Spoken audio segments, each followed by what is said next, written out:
अवधेश जी, एक आरोप जो और लगा रहे हैं राहुल गांधी, और वो ये कि उन्होंने जो है इलेक्ट्रॉनिक डेटा मांगा था, लेकिन वो चुनाव आयोग ने नहीं दिया, नियम बना दिया, नहीं दिया। फिर उनको वो पूरा जो वो फोटो सब जगह वायरल भी हो रही कि इतना गट्ठर, वो मैनुअली सारे कागज़ की जांच करनी पड़ी, और फिर उन्होंने वो महादेवपुरा का सब जो है चिट्ठा निकाला।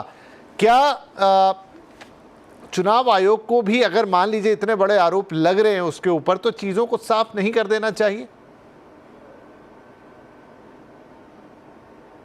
देखिए, अभी जरा 6 महीना पहले जाइए।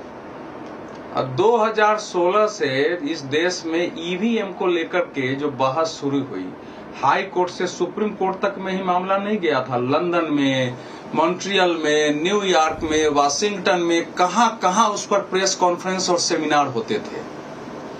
और अभी वाकई सतीश जी वरिष्ठ पत्रकार हैं, उस पर तो कोई संदेह नहीं है, वो कह रहे थे। तो उस पर भी अगर आप पीछे का डिबेट देखेंगे तो इनका यही तर्क मिलेगा। और 41 इसी प्रकार से 41 याचिकाएं उसमें रद्द की गई और कहा गया था कि चुनाव आयोग ने लोगों को कहा आइए। राहुल गांधी तो गए ही नहीं, कांग्रेस के कुछ लोग गए थे। देखिए, जब से मैं फैक्ट पर भी आऊंगा, लेकिन इसका बहुत खतरनाक पहलू है ये। राहुल गांधी जो कुछ कह रहे हैं उसका अर्थ यह है कि कांग्रेस का जनाधार बचा हुआ है, भाजपा का जनाधार नहीं है। जहां जनाधार नहीं है, उसके वोटर नहीं है, वहां भी चुनाव आयोग फर्जी मतदाता बना के फर्जी चुनाव रिजल्ट निकाल करके इनको जिता दे रहा है। और इनको जीतना चाहिए, क्योंकि इन्होंने इंटरनल सर्वे में कर्नाटक में 15 सीटें 16 सीटें आनी चाहिए थे, इनको 7 सीटें आ गई। काहे आ गई भाई? 9। तो ये जो, अब इसका अगर देख ले, मैं कुछ फैक्ट्स बताता हूं, फिर आपके जवाब दूंगा। आज समाजवादी पार्टी झंडा लिए हुए है। समाजवादी पार्टी को 2022 के विधानसभा चुनाव में अपने इतिहास का सबसे अधिक वोट 32.1% मिला है। वो सीटें उसको 111 ही आई है।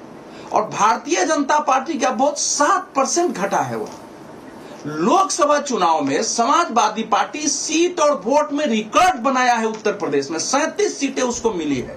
33.01% वोट मिला, जो उसको कभी नहीं मिला, लेकिन वो भी झंडा उठाए हुए है। ममता बनर्जी रिकॉर्ड वोट से सब जगह जीत रही है लगातार। भाजपा का सपना है कि पश्चिम बंगाल में और केरल में, कम से कम केरल में कुछ सीटें जीती, और आज तक नहीं जीत पा रही है। तो ये जो एक बनाया गया, कुछ फैक्ट्स भी देखना चाहिए कि देश के परिणाम क्या आ रहे हैं। क्या बीजेपी के, वो कह रहे हैं कि बीजेपी के खिलाफ एंटी इनकम्बेंसी क्यों नहीं है? बीजेपी हिमाचल का चुनाव हारी, कर्नाटक विधानसभा चुनाव हारी, महाराष्ट्र में जब लोकसभा चुनाव के परिणाम आए तो उस समय तो आपको सवाल नहीं उठाया, विधानसभा में आपने उठा दिया है। कांग्रेस पार्टी को 2%, 2.5% पर यह उत्तर प्रदेश में सिमट गई थी जब बीजेपी शासन में नहीं थी। बिहार में 90 से कांग्रेस पार्टी नहीं उठी है, लालू जी के कर रहा है। उड़ीसा में नवीन पटनायक थे, बीजेपी नहीं थी, और 1998 के बाद से ये शासन में नहीं आ पाए हैं।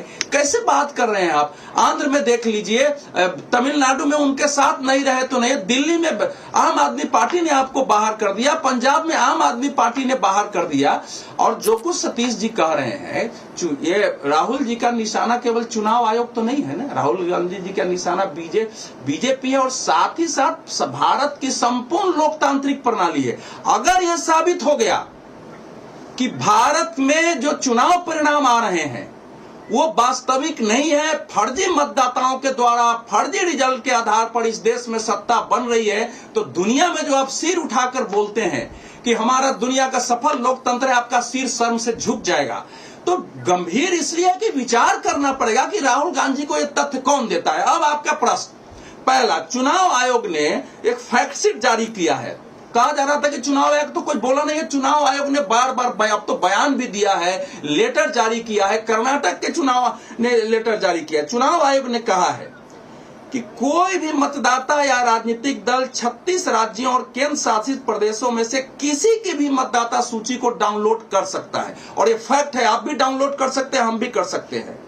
जो आप लिंक पर जाइए, आपको पीडीएफ में उपलब्ध हो गई। उसने कहा है कि निर्वाचन पंजीकरण नियम 1960 के तहत सारे चुनाव में सभी मान्यता प्राप्त राजनीतिक दल को पहले मसौदा और अंतिम मतदाता सूचियों के डिजिटल और भौतिक दोनों प्रदान किए जाते हैं। ये चुनाव आयोग का उनके प्रेस कॉन्फ्रेंस के बाद एक फैक्ट चेक चुनाव आयोग ने जारी किया। उनका लिंक चल नहीं रहा है 5 दिन से। सुनिए ना भाई, मैं जरा बोल लेता हूँ, सुनिए। झूठ है, हवा में बातें मत करिए, सुनिए, बीच में मत बोलिए, मैं देख सकता हूँ। सुनिए, वो लिंक काम नहीं कर रहा, ये लिंक काम नहीं कर रहा तुम्हारा इलेक्शन कमीशन का, बीच में बोल रहे हैं, काम नहीं कर रहा। नहीं सर, ऐसा है, सच बताइए, ऐसा है, कांग्रेस जितने राज्यों में साफ हुई है, का समय खत्म हो गया के रहते हुए कांग्रेस साफ हुई है।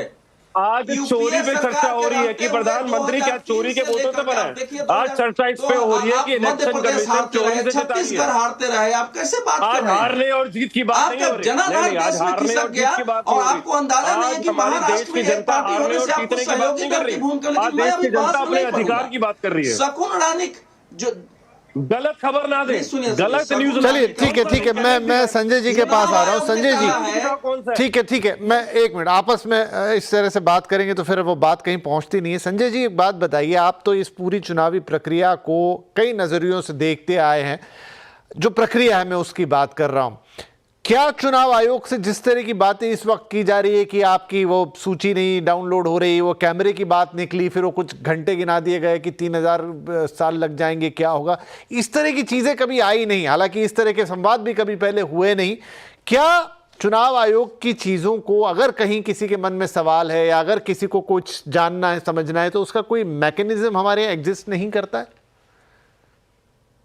मैकेनिज्म के बारे में तो मैं बारीकी से जानकारी नहीं दे पाऊंगा कि मैकेनिज्म है या नहीं, लेकिन जो कुछ भी हो रहा है बहुत ही अनफॉर्चुनेट है। और मैं अनफॉर्चुनेट इस बात को नहीं कह रहा हूं कि मतदाता सूची में घपलेबाजी है या नहीं है।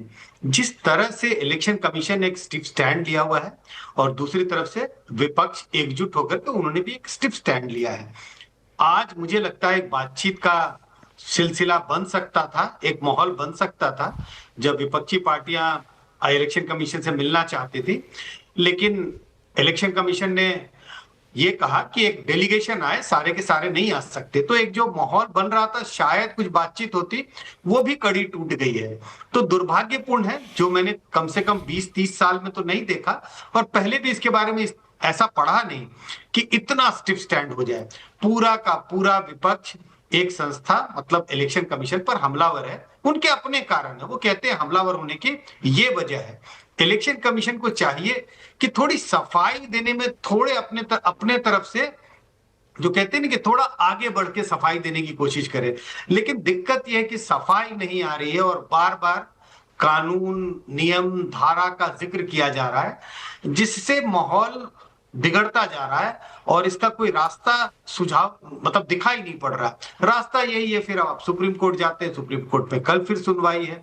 अब जैसे ये जिस बात का जिक्र हो रहा है, 64 लाख वोटरों के नाम काट दिए गए, कट गए, इलेक्शन कमीशन की वजह है। इलेक्शन कमीशन कहते हैं ये 4 कारण है जिसके कारण इनके नाम हटाए गए। अब सवाल है कि जब कौन से लोग हैं जिनके नाम काटे गए, इसका जिक्र करने की बात होती है, तो उसपे भी आपत्ति और कानून का एक हवाला दिया जाता है कि इस कानून के तहत ये हम साझा नहीं कर सकते। मुझे लगता है कि बार बार मैं इसी बात को दोबारा रिपीट कर रहा हूं, दुर्भाग्यपूर्ण है। इलेक्शन कमीशन को थोड़ा अपने तरफ से 2 कदम बढ़ के कोशिश करनी चाहिए कि ये जो स्टिफ स्टैंड है वो ब्रेक हो और कुछ बातचीत का रास्ता निकले।